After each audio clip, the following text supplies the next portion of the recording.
అలసిన వానికి ఊరడించు మాటలు. సహోదరుడు భక్తి సింగ్ గారి పరిచర్య నుండి సేకరించిన అనుదిన ధ్యానములు.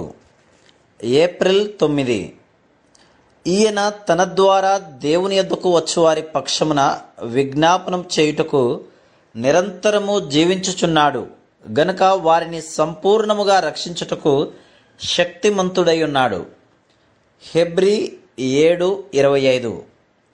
నిరంతరము జీవించు మన ప్రధాన యాజకుడుగా యేసుక్రీస్తు ప్రభు మనము క్షమించబడి సమకూర్చబడినట్లు ఎడతెగక విజ్ఞాపనలు ప్రార్థనలు చేయుచున్నాడు.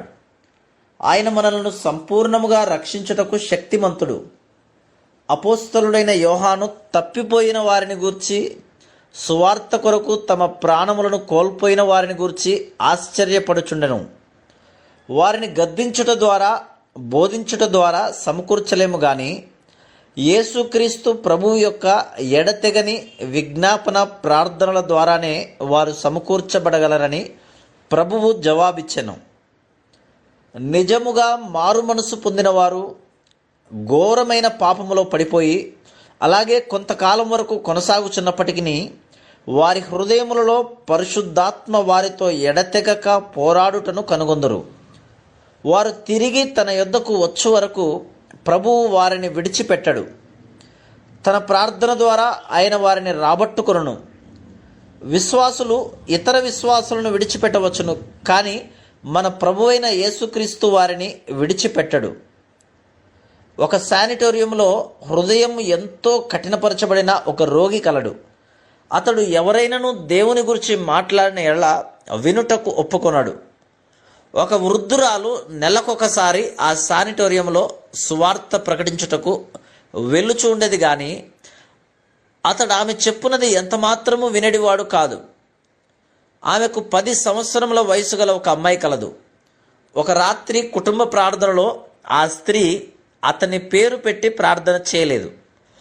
ఆ చిన్న అమ్మాయి, అమ్మా, నీవు శానిటోరియంలోనున్న ఆ వ్యక్తి కొరకు ప్రార్థించుట మర్చిపోతివి అనెను.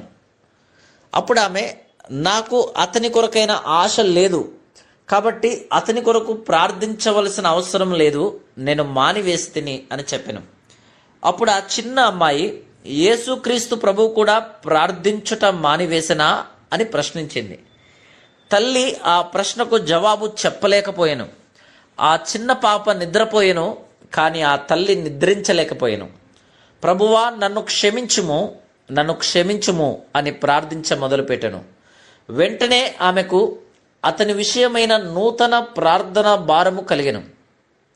తరువాతి దినమున అతనిని చూచుటకై ఆ శానిటోరియంకు వెళ్ళెను.